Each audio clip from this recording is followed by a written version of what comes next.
Assalamualaikum and hi.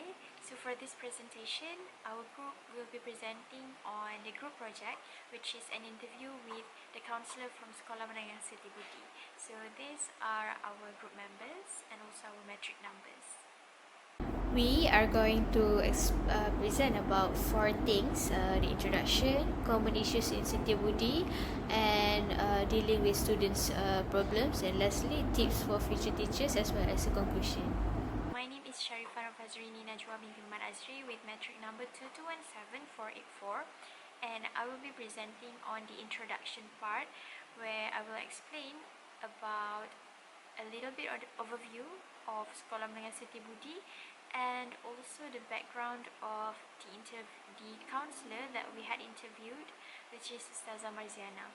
So for the background of Sekolah Menengah Siti Budi, it is actually under IIUM schools, and it is a private secondary school in Malaysia. So the enrollment of the students is starting from the Form 1 to Form 5 students, and then for this year we have around 650 students in total. Okay, so now moving on to the background of the counsellor that we had interviewed, which is Ustazah Marziana Binti Ali, or also known as Kak Z among her colleagues. So she used to teach Pendidikan Islam for 17 years before she became the one and only counsellor in Sekolah Menengah Siti Budi. So this year is going to be her third year as the counsellor. So she received her primary education at Sekolah Kebangsaan Pangkal Nering in Kelantan, and then she went to Ma'had Syamsul Ma'arif, also stated in Kelantan, to receive her secondary education. Later on, she furthered her degree studies at IIUM, which is International Islamic University Malaysia, majoring in Usuluddin and minoring in psychology from the Kuliah of Islamic Revealed Knowledge. Later on, she furthered her Masters in Education, specialised in guidance and counselling. So, moving on, I am going to talk about the common issues in SM Siti Budi. For this part, we asked the counsellor to give us examples for each form, and she gave us 3, which are for Form 1, Form 3, and Form 4 students. For Form 1 students, I often seek help from counsellor because of the fear of shifting from primary school to secondary school. They feel like the culture in secondary school is far more different, which is true. How so? In secondary school, the academic pressure is far more high, be it from the teachers or from the parents themselves, and not to mention peer pressure. Because of all of this, they feel scared and uncertain because of the unfamiliarity. On top of that, getting to secondary school serves as a reminder that they are now entering the teenage phase, where they have to figure everything by themselves. They have to do everything on their own now. They cannot depend on someone anymore. And because of all of this, more and more former students seek help from the counsellor. The next problem is about problem with peers. This usually happen with Form 3 students. Most Form 3 students look for the counsellor because they feel ignored or left out by their friends. The counsellor also shared a story about a boy and a girl in SM Siti Budi who are together, and the girl's friend is actually jealous because they always spend time together. Now the girls only spend time with her boyfriend. So to retaliate, the girl actually told the whole Form 3 batch to ignore both of them. And because of this, both of them seek help from the counsellor, and luckily the counsellor resolved the issues quite fairly. However, the counsellor also mentioned to us that this usually happens with Form 3 students because of the hormonal changes. Once you hit 15 years old, the hormonal changes are at its peak. The last problem is choosing path. This usually happens with Form 4 students. Once you hit Form 4, as we all know in Malaysia, it marks the start of upper form life, where you can choose what you want to do, be it science stream or literature. The decision alone is hard enough for the students, but to make it worse, some students have disagreement with their parents. Their parents want them to take science stream, for example, but they want to take accounting, and because of this disagreement, students feel anxious. They want something else, but their parents want the other thing. And the counsellor also said to us that that is the most common reason Form 4 students meet her. They are confused in choosing what they want to take. Let's go through the counseling procedure.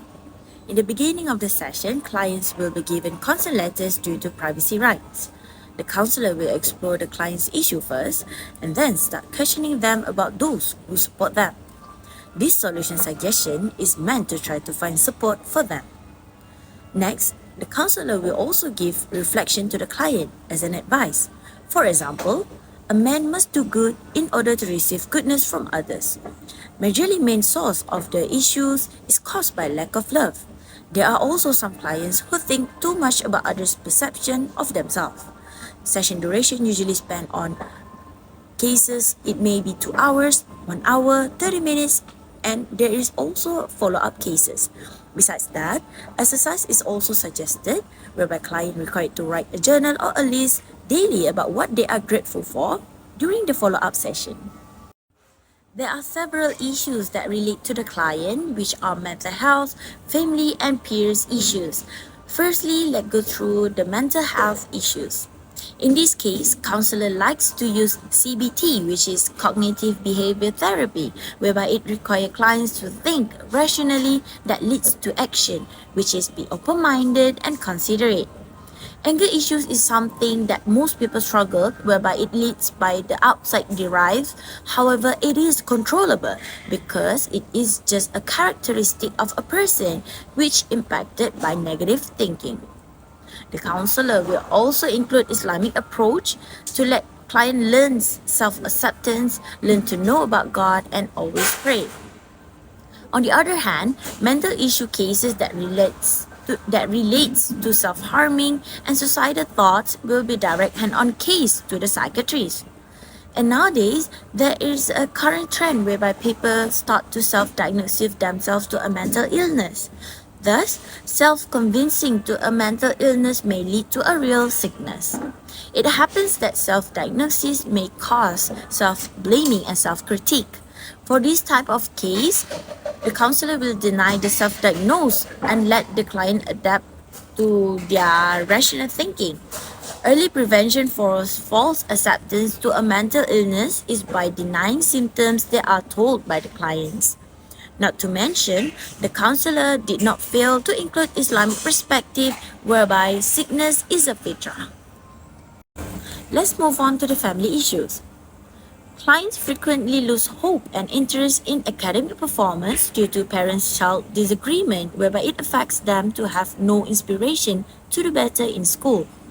There are two main sources of this issue, whereby insufficient love and attention cause loss of hope and enthusiasm.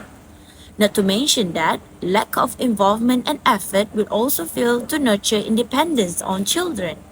Furthermore, children nowadays are hard to face difficulties and do not have a high endurance level to life challenges.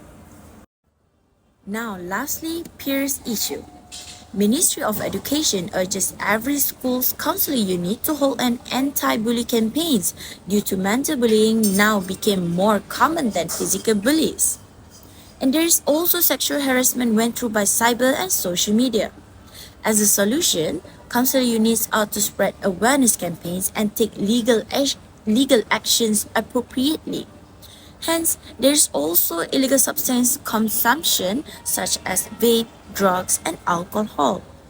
This caused by influences of other students from previous school or even outsiders' influence. These cases were prevented and solved by early prevention and quick action from the authorities. Hi, I am Amalin and now I will be presenting the tips for future teachers or counselors suggested by Ustazah Mazriana.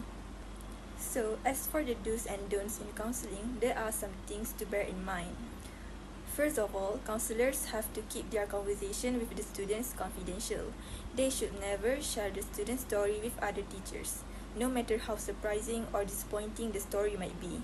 This is because trust is the most important thing in counseling. Students only feel safe to be vulnerable and honest because they trust the counselor. They believe the counselor is there to help, not to destroy their life. Hence, counselors should never ever break the student's trust even once. Another tip is counselors should stay professional and empathic in understanding the student's emotion and problem. They should listen and take note of every detail of the conversations to be able to feel the emotion of the students and to explore why and how they feel so. By understanding, it means to not judge and blame the students for what happened.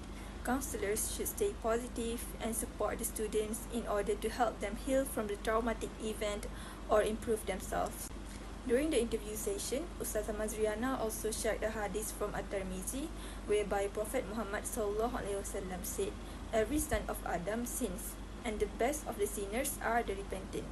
She said this hadith can be related to counseling because it doesn't matter what kind of problem or how bad someone has become, but what matters is when they want to change for good. The problems faced by them might be a test from Allah to see if they will come back for Allah or not. Therefore, it is important to include Islamic advices in a counseling session. However, she mentioned that the advice should come later after the students have healed or improved. So, a counselor should know when and how to include Islamic values in the counseling session. To conclude, we have learned a lot from the interview and it has expanded our understanding on counseling. And by listening to the experience shared by Ustazah Mazriana, I just realized how important it is for a teacher to have counseling skills, despite not being a school's counselor. This is because teachers are the closest to the students at school. Therefore, it is important to make the students feel safe and they can rely on the teachers. Me and my group members will definitely learn more about counseling skills and we will try to apply it when we need to. I think that's all from us. Thank you for listening.